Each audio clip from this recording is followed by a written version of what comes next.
Alors, le graphique antique réversal donne une autre vision d'un graphique, hein. Son avantage est qu'il ne se fie pas au temps, il se fie qu'au prix. Ça, c'est vraiment un avantage. Parce que le tick réversal, lui, il va se fier au mouvement du marché. C'est-à-dire que si le mouvement du marché est lent, ben, le cas de tick réversal va être lent. Vous n'aurez pas beaucoup de bougies. Mais si le marché est rapide, le cas de tick réversal va faire beaucoup de bougies. Donc, c'est un avantage qu'on a, surtout sur les mouvements impulsifs avec des corrections assez rapides. On va avoir des bougies assez rapides. Et quand le marché va être lent, par exemple dans un range ou dans un moment de faible volatilité, il y en a toujours, hein, même dans les sessions cash, eh bien, le catique réversal va faire moins de bougies. Donc, ce qui est bien, c'est qu'on va avoir une vision hors du temps, en fait, j'ai envie de dire, juste du prix. Et ça a vraiment son avantage, hein, surtout quand on n'a pas énormément de place pour afficher ces graphiques et surtout quand il y a des mouvements impulsifs avec des corrections qui sont rapides et que sur par exemple d'une minute on aurait par exemple juste un chandelier par exemple haussier, et bien sur du catique réversal on va avoir plusieurs petites bougies qui décomposent le mouvement, qui le découpent si vous voulez, et en fait ça va être beaucoup plus facile d'intervenir parce qu'on va voir le mouvement se créer. C'est pour ça que moi j'utilise vraiment enfin, voilà, au quotidien le catique réversal. Alors, le catique réversal, comment c'est calculé? Alors, je vais prendre un petit crayon. Voilà. Le catique réversal. Alors là, je vous ai mis un graphique footprint, mais c'est juste pour que ça soit plus facile à déterminer les zones de prix en fait. Ici, vous avez une bougie. Alors, je vais la dessiner. Voilà, vous avez une bougie ici. La bougie, elle va ouvrir ici, à la flèche bleue. Chaque niveau là, c'est un niveau de prix. Le catique réversal, lui, va alterner bougie haussière, bougie baissière. Il va pas, si vous voulez, au début du marché, il va ouvrir toujours avec une bougie haussière et ensuite, il va se cadrer. Comment il va se cadrer? Il va se cadrer avec le prix. C'est-à-dire, lui, il va se dire, si le marché monte, par exemple, on va partir sur du catique réversal, si le marché monte, tant que le prix monte et ne retrace pas de catique, il peut monter indéfiniment sur une bougie haussière. Et dès que le prix va retracer de 4 ticks, on va passer sur une bougie baissière. Alors, je sais que les explications, là, vous êtes sûrement un peu perdu parce que c'est un peu compliqué de comprendre la première fois, mais après, une fois que vous avez compris, vous allez voir, c'est super simple. Donc ici, par exemple, on a une bougie, elle fait 1, 2, 3, 4, 5, 6, 7, 8, 9, 10, 11, 12, 13, 14, 15 ticks. Là, ici, on a 15 ticks. Voilà. Et lui, on sait en fait que ici, c'est une bougie haussière, hein, parce que sinon, il n'aurait pas fait 15 ticks, il n'en aurait fait que 4. Et le prix est monté ici sans retracer de 4 ticks. On le sait parce que sinon, ça aurait changé de bougie. Et ensuite, arrivé là, lui, qu'est-ce qu'il fait? Il fait 1, 2, 3, 4 ticks. Et là, on sait que si on va sur un 5e tick, eh bien, on va ouvrir une autre bougie. Une bougie baissière. Et là, c'est ce qu'il a fait. Hein. 1, 2, 3, 4. Ici, la bougie, elle a clôturé. On a ouvert ici sur le 5e tick de retracement. Et donc, ça, on est sur maintenant une bougie baissière. La bougie baissière, elle peut descendre indéfiniment. Ouais, elle peut faire 100 ticks, 200 ticks, enfin voilà, hypothétiquement, si le prix ne retrace pas de 4 ticks. Dès que le prix retrace de 4 ticks, hop, on va repasser au 5e tick sur une bougie haussière. Donc ici, par exemple, on a ouvert ici. La bougie, c'est une bougie baissière, donc elle ne peut faire que baisser. Et là, on voit 1, 2, 3, 4 ticks. Voilà, 4 ticks. Hop, on passe sur une bougie haussière, etc., etc.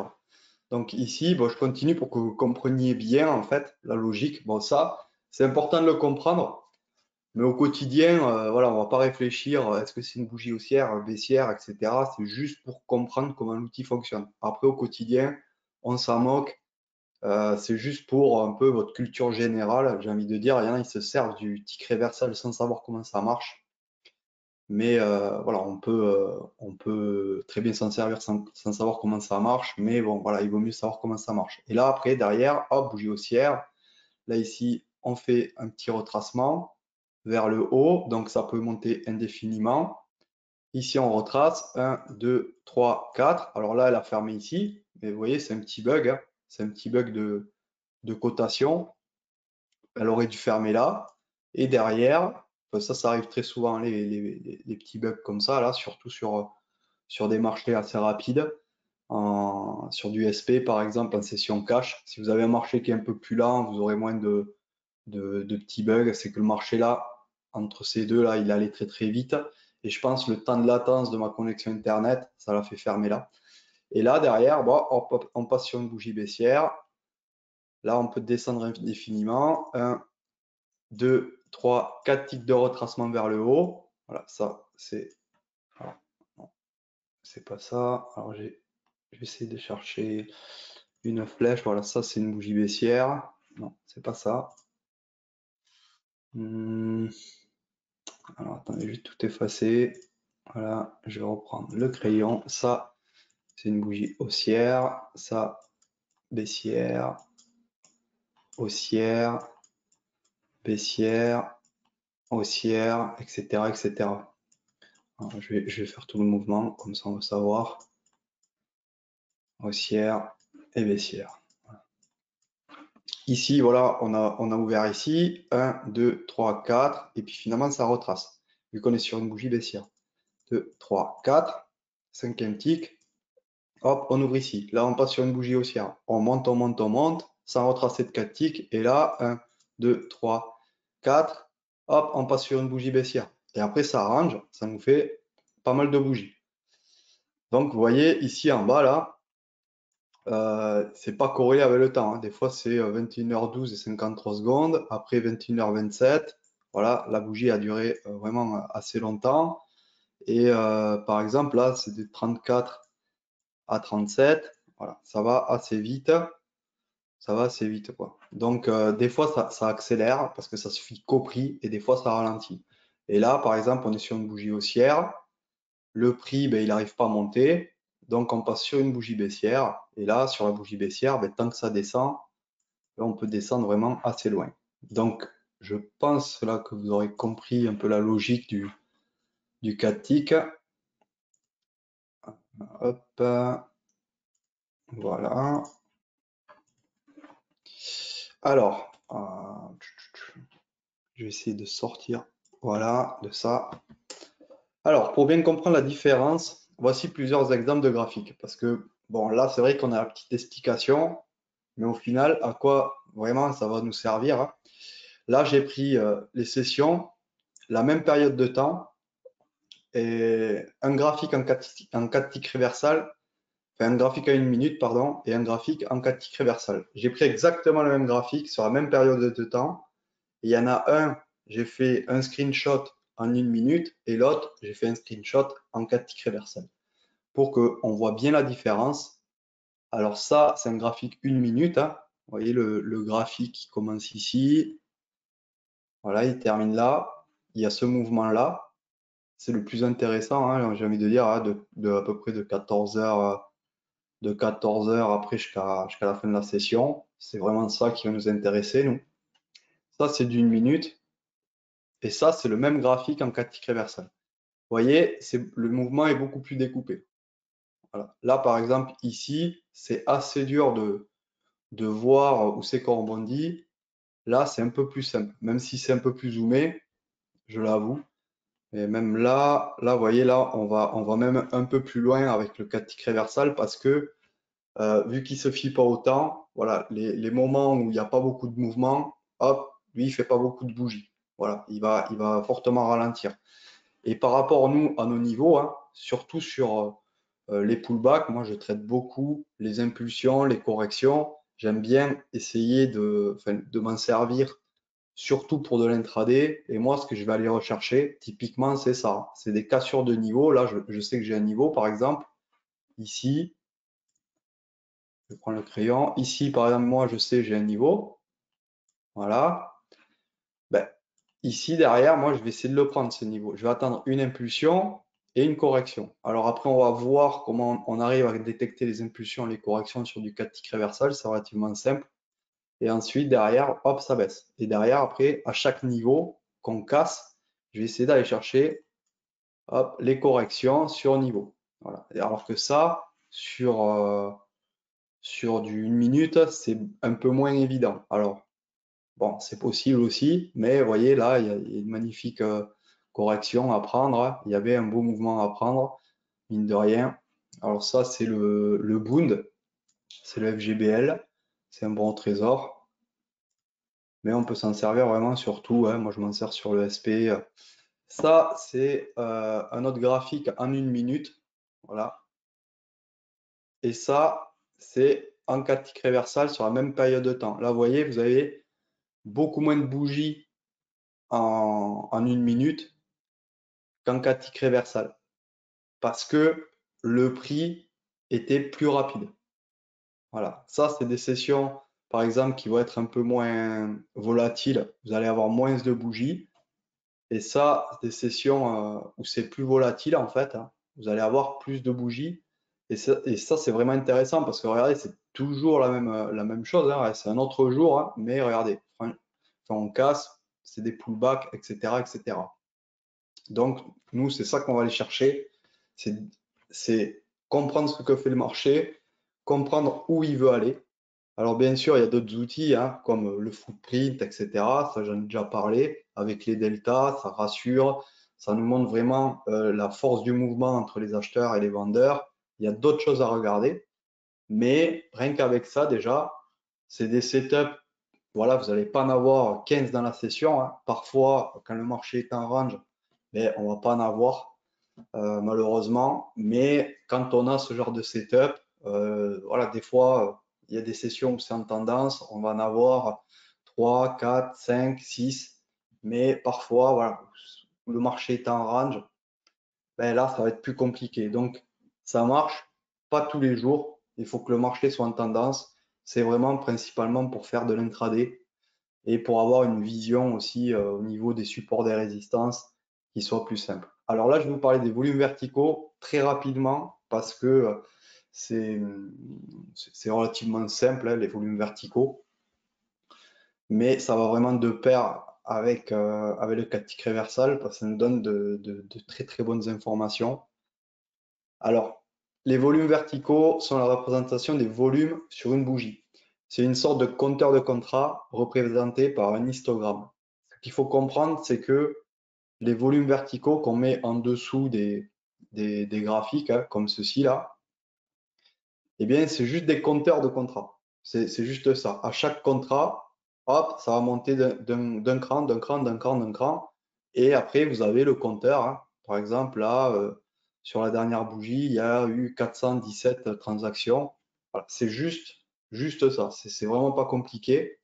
On peut alors avoir une idée si le volume d'échange de contrats augmente, diminue ou reste le même d'une bougie à l'autre. Ça, c'est très important parce que souvent, quand on a une impulsion, quand on a une volonté du marché, des institutionnels à aller dans une direction, ils vont mettre beaucoup plus de contrats pour pousser le marché, soit à la hausse, soit à la baisse. Alors après, parfois, voilà, ça défend, etc. Mais ils sont obligés quand même, s'ils veulent casser un niveau important, d'aller mettre du contrat pour casser ce niveau. C'est obligatoire. Sinon, voilà, souvent, s'il n'y a pas beaucoup de volume, ça peut être une fausse cassure. Par exemple, sur un mouvement haussier, s'il y a une fausse cassure, ben, on va arriver parfois, pas tout le temps, à le déterminer grâce aux volumes verticaux parce que on va déterminer que le volume n'était pas forcément assez important pour casser. Donc, c'est plus les vendeurs, par exemple, qui ont laissé retracer le prix pour aller peut-être vendre plus haut ou je ne sais quoi, ou alors qu'il n'y a pas forcément une grosse volonté des acheteurs non plus. Donc, on peut voir les forces acheteuses et vendeuses en présence et souvent, sur une impulsion, on a du volume et sur une correction, on en a moins. Donc, du moment où on sait ça, ben, ça nous donne quand même un avantage sur les marchés parce que nous, ce qui nous intéresse, c'est pas forcément en intraday, je parle, en scalping, on peut prendre les cassures parce que c'est mouvement impulsif, mais on va prendre des TP relativement courts. Alors que en intraday, nous, ce qui va nous intéresser, c'est de rester en position plus longtemps. Donc, si on veut rester en position plus longtemps, il faut rentrer vaut mieux rentrer sur une correction. Comme ça, on sait qu'on est rentré sur un support ou une résistance et qu'on a plus de chances statistiquement de ne pas se faire sortir parce qu'on a un gros niveau qui nous protège. Donc, ça, c'est assez important de savoir ça. Alors, là, on a les volumes, hein, voilà comment c'est représenté, les volumes. Alors, on peut aussi, par exemple, sur Sierra Chart ou d'autres plateformes, euh, splitter, si vous voulez, les volumes acheteurs et vendeurs, hein. Il y a plusieurs manières de le faire. Soit on met les volumes acheteurs-vendeurs, les vendeurs en bas, les acheteurs en haut. Moi, je trouve pas ça très pratique. Après, on peut l'avoir aussi dans la même bougie. Je vais vous montrer, moi, c'est comme ça que je fais. Mais généralement, quand on a du volume, hein, regardez par exemple, ici, là, le marché, il monte, hein. On va regarder là sur cet exemple, bon, même si c'était pas trop fait pour, hein. Ici, le marché monte, ben, il n'y a pas énormément de volume, hein. Et après, quand on voit une augmentation des volumes baissiers, des volumes rouges, hein, on voit que le prix commence à descendre. Voilà, tout simplement. Après, il faut jamais oublier, ça, je vous donne un tips de trader pro, tradez pas au milieu de rien en intraday parce que vous allez vous faire lessiver. Il faut toujours attendre des niveaux. Je sais que c'est pas facile d'attendre des niveaux, il y a de l'impatience, etc. Mais il vaut mieux toujours attendre les niveaux et attendre les bons setups plutôt que de trader un peu au milieu de rien et d'avoir des stops un peu plus larges, etc., etc. Alors, sur Sierra Chart, comme je vous ai dit, enfin, il y a d'autres plateformes aussi, hein. Moi, je connais beaucoup Sierra Chart. Je vais essayer bientôt NanoTrader pour essayer de peut-être simplifier la chose parce que Sierra Chart, c'est une super plateforme. Mais voilà, c'est vraiment une usine à gaz. C'est assez compliqué, surtout quand on débute. Il faut pas mal de temps pour maîtriser la plateforme. Donc, si je pouvais avoir plus simple pour mes élèves, ça serait bien. Donc, on va travailler sur ça. Mais sur Sierra Chart, regardez par exemple ici, vous avez l'histogramme rouge. En fait, il prend la couleur de la bougie. C'est-à-dire, si vous avez une bougie rouge, vous aurez un histogramme qui est rouge. Si vous avez une bougie verte, vous aurez un histogramme qui sera vert. Mais ça ne veut pas dire que parce qu'on a un histogramme rouge, qu'il y a plus de vendeurs dans la bougie au niveau des ordres exécutés. Parce que là, c'est que des ordres qui sont exécutés. C'est que des ordres au marché. Et là, par exemple, sur cette bougie-là, moi, vous voyez, il y a un petit cadre, hein, un petit cadre autour bleu. Ça, c'est les acheteurs. Et ici, au milieu du cadre bleu, je vais essayer de faire une petite... ici, là, on a le cadre bleu. Je ne sais pas si vous voyez très bien. Et au milieu, là, on a du orange. Ça, ce bleu, si vous le mettez par-dessus si vous mettez par-dessus l'orange, si vous les empilez, en fait, l'un sur l'autre, ben, vous aurez la hauteur exacte de l'histogramme. Moi, je les empile comme ça, parce que c'est très pratique comme ça de savoir qui a mis plus de contrats ou pas. Et ça, bah, ça nous montre, bon, ça nous montre les absorptions. Bon, c'est pas le sujet du jour, mais les absorptions, une fois qu'on sait s'en servir, on peut arriver à détecter quelques petits retournements ou savoir si les acheteurs ou les vendeurs se font absorber. Mais nous, on va vraiment se concentrer sur ces histogrammes-là, savoir s'il y a du volume ou s'il n'y en a pas. Alors là, regardez, par exemple, hein, on a une bougie rouge, il y a plus d'acheteurs que de vendeurs. Et là, derrière, on a une bougie verte, il y a plus de vendeurs que d'acheteurs. Vous voyez ça, c'est quand même assez utile. Et là, regardez ici, pareil, hein, sur cette bougie-là, c'est une bougie verte assez grande, hein. Il y a pas mal de vendeurs. Ça veut dire quoi? Ça veut dire tout simplement que sur le haut, là, ça a été très défendu par les vendeurs. Donc, ça peut nous donner une information comme quoi, attention quand même, c'est vrai que l'histogramme, peut-être il est beau, peut-être la bougie est belle, mais c'est défendu. Donc, ça peut vraiment nous donner de bonnes indications. Alors, j'ai fini la présentation PowerPoint. On va passer sur les graphiques. C'est quand même le plus intéressant. Alors, je vais prendre des sessions cash. Pour moi, c'est le plus lisible au niveau des volumes parce que regardez, hein, les volumes là, ils sont quand même inférieurs quand il n'y a que les marchés européens et quand les Américains arrivent hein, à partir de 15h30. Bon, on a un gros pic de volume toujours à 15h30. Mais voilà, après, en règle générale, on va avoir un peu plus de volume. Alors, ce qu'il faut faire, hein, si vraiment vous voulez prendre les impulsions, les corrections, c'est qu'on va essayer de déterminer les zones déjà. Alors, je vais prendre juste un petit rectangle. Alors, je le cherche parce que c'est pas ma configuration habituelle, ça. Rectangle, voilà. Par exemple, vous allez tracer les plus bas. Voilà.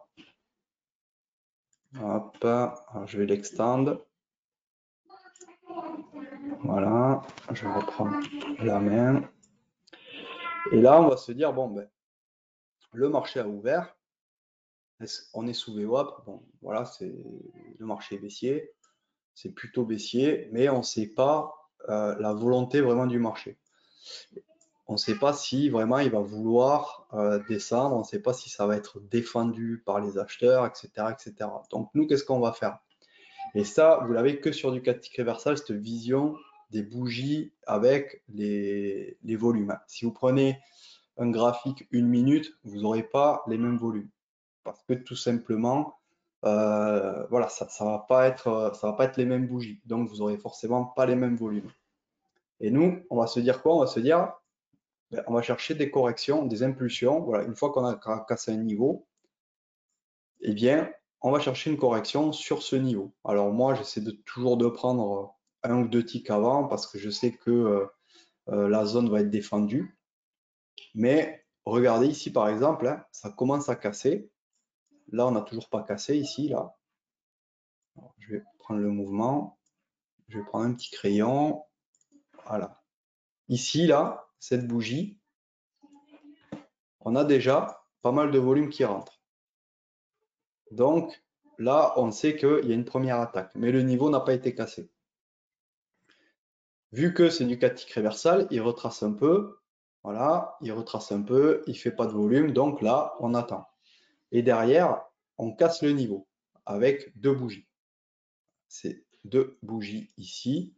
On casse le niveau, voilà, même avec celle-ci. Hein. Celle-ci, c'est celle-ci. Voilà. On voit que là, niveau des volumes, il y a beaucoup plus de vendeurs et il y a beaucoup plus de volume sur tout ce mouvement-là en 4 tick reversal. Donc, moi, pour moi, je vais me dire quoi? Je vais me dire, bon, ben moi, mon 4 tick reversal, il me montre qu'à chaque bougie, il y a du volume. Donc, il y a vraiment une volonté de casser ce niveau-là. Donc, pour moi, ça, je vais le déterminer comme une impulsion, tout simplement. Alors, je vais effacer, voilà, hop. Et derrière, ben, moi, qu'est-ce que je vais me dire? Je vais me dire, bon, ben moi, maintenant, il faut que j'attrape une correction. Voilà, je vais dézoomer un peu, parce que c'est un peu zoomé. Moi, je vais me dire, il faut que j'attrape une correction, mais avec certaines règles. Si je veux pas que on sait maintenant en fait qu'en 4 tick reversal, on a le volume sur une bougie impulsive. Donc, on va essayer de détecter une correction avec le moins de volume possible. Parce qu'on sait que s'il n'y a pas de volume, ben, il n'y a pas forcément de grosse volonté de vouloir passer un niveau. On sait que si on veut passer un niveau, il faut mettre du volume. Et s'il n'y a pas de volume qu'on passe le niveau, là, il faut faire attention parce que ça peut être une fausse cassure, etc., etc. Donc là, il va falloir faire attention. Ce n'est pas toujours vrai, mais il faut faire attention. Donc, moi, qu'est-ce que je fais? J'attends. Là, on ne retrace pas sur assez près du niveau, hein. Moi, pour moi, la zone, c'est 2 ticks avant le niveau là. Là, ici, je vois que ça retrace un peu. Il n'y a pas trop de volume ici. Pas trop de volume. Donc, c'est parfait. Là, on attaque un peu. Bon, ils n'attaquent pas tant que ça, hein, là, les vendeurs, hein, sur ce mouvement. Et là, on retrace. Et regardez, quand on retrace, sur cette bougie-là,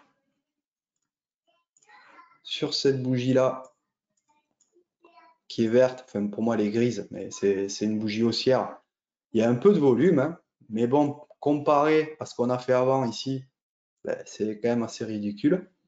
Et ensuite, regardez, quand on atteint le niveau là, les acheteurs, ils ont juste à mettre beaucoup de contrats pour repasser. Ils sont tout prêts.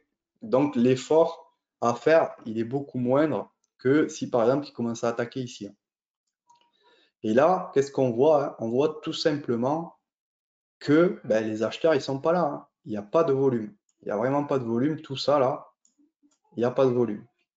Donc, nous, on va déterminer que ici, ben, il n'y a pas une volonté des acheteurs de vouloir réintégrer parce que sinon, ils mettraient des contrats.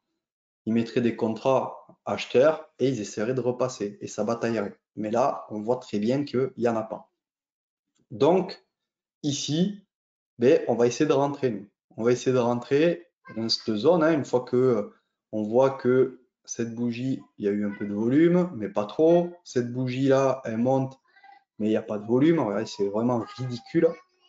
Ben, derrière, voilà, on va essayer de, on est plus confiant pour rentrer. Parce que on sait que on a plus de chances si ben, au final les vendeurs, les acheteurs n'attaquent pas. Et qu'il n'y a que les vendeurs qui attaquent. Et derrière, voilà, on essaie de rentrer dans cette zone-là, ici. Et derrière, ben, regardez, hein, on a un gros volume ici qui vient sur cette bougie-là. Pardon, ma flèche n'est pas super belle. On a un gros volume qui rentre, hein, et derrière, le marché baisse. Voilà, le marché baisse. Hop, là, on fait un gros volume. Bon, c'est le plus bas de la veille, hein. Ça, c'est le niveau plus bas de la veille. Donc, les plus bas de la veille, si vous avez l'habitude de les afficher, mais vous savez que la première fois qu'on va les toucher, ben, souvent on les passe pas du premier coup, hein. C'est quasi, enfin c'est pas sûr, mais je pense, ça doit être de l'ordre de 85-90% qu'à chaque fois on rebondit. Donc là, bon, si on a un peu d'expérience, on sait qu'il ne faut pas rentrer, parce qu'il va sûrement y avoir un petit retracement. Et derrière, ben voilà, nous ce qu'on va faire, hein, c'est qu'on va essayer de rentrer ensuite. Là ici, ben, on va essayer de prendre un TP déjà. Si on trade à 2, bah, allez, si on trade à 2 lots, il faut trader minimum à 2 lots, hein, de l'intraday, hein. On va essayer d'aller viser déjà en premier lieu le plus bas ou un peu plus haut que le plus bas de la veille. Ça, c'est le plus bas de la veille, je le rappelle. Et ensuite, on va laisser toujours courir un petit lot ABE. Voilà, là, ça ne nous reprend pas, hein. Donc ça, c'est parfait. Et derrière, on va essayer de re-rentrer sur des petits setups, voilà, si on en a l'occasion. Parce que le 4 tick réversal, c'est bien, mais voilà, ça ne nous donne pas tous les setups non plus. Parfois, ben, il n'y a pas de pullback, etc. Donc ici, par exemple, ben, il n'y a pas forcément de pullback sur le S-1 low, sur le plus bas de la veille. Mais ce qu'on peut faire, c'est essayer d'anticiper un peu, hein. Alors là, en rentrant peut-être un peu plus léger, là, comment dire, en intraday, il faut toujours avoir une gestion quand même. C'est-à-dire, il y a des setups sur, enfin des setups sur des cas d'école, hein, impulsion, correction sur zone sans volume, et il y a des setups plus agressifs.